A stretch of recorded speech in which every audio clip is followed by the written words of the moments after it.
Shri Balaji tractors and Motors मध्ये कोणताही tractor खरेदी करा आणि मिळवा हमखास बक्षीस। तर मग विचार कसला करताय, आजच आपला ट्रॅक्टर घरी आणा। आमचा पत्ता पुणे नाशिक हायवे, कुकडी कॉलनी, नारायणगाव, तालुका जुन्नर, जिल्हा पुणे।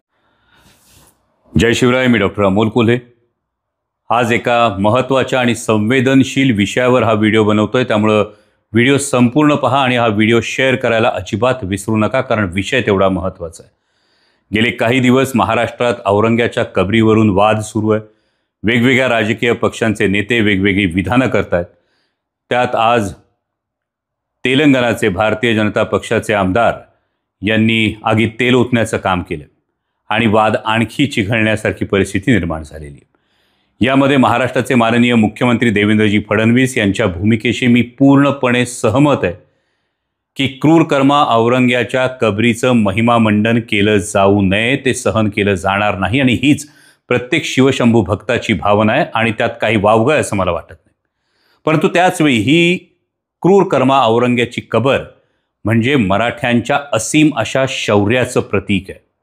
जो कोणी महाराष्ट्राकडे वाकड्या नजरेनं बघेल त्याची अवस्था हीच होईल, हे पुऱ्या हिंदुस्थानला दाखवून देणारी ती कबर आहे। आणि त्यामुळे महाराष्ट्र शासनानं, केंद्र शासनानं या परिसरामध्ये मराठ्यांच्या शौर्याचं स्मारक उभं केलं पाहिजे, ही माझी मागणी मी संसदेत सुद्धा करणार आहे आणि या व्हिडिओच्या माध्यमातूनही ती करतो। कारण छत्रपती संभाजी महाराज असतील, छत्रपती राजाराम महाराज असतील, स्वराज्य सौदामिनी ताराराणी बाईसाहेब असतील, संताजी घोरपडे, धनाजी जाधव, 18 पगड जातीच्या मावळ्यांनी तब्बल 27 वर्ष या औरंग्याला दख्खनमध्ये महाराष्ट्रात टाचा घासायला लावला आणि शेवटी त्याला इथंच मूठमाती दिली। याचं प्रतीक म्हणजे ती कबर आहे आणि म्हणूनच या ठिकाणी मराठ्यांच्या शौर्याचं स्मारक झालं पाहिजे, ही माझी मागणी आहे।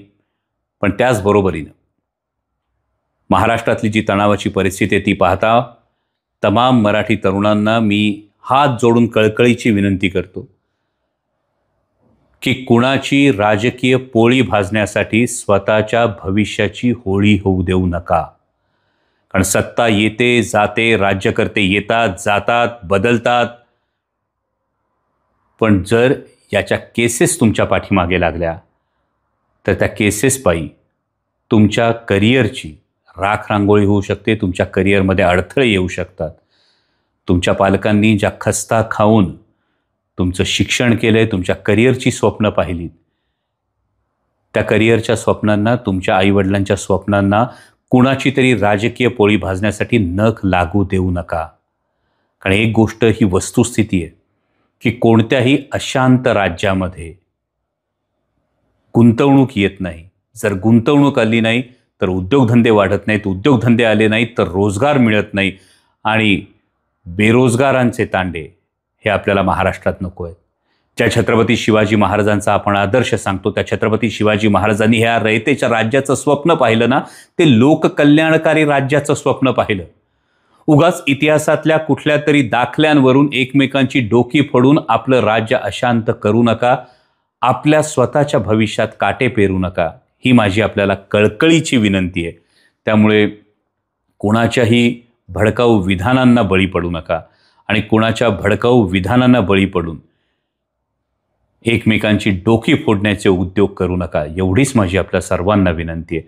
पुन्हा एकदा क्रूर कर्मा औरंग्याच्या कबरीचं महिमामंडन होऊ नयेच, पण त्याचबरोबरीनं जर अशी अशांतता महाराष्ट्रात त्या उद्दिष्टावरून किंवा त्या गोष्टीवरून पसरली तर एकदा स्वतःला विचारा।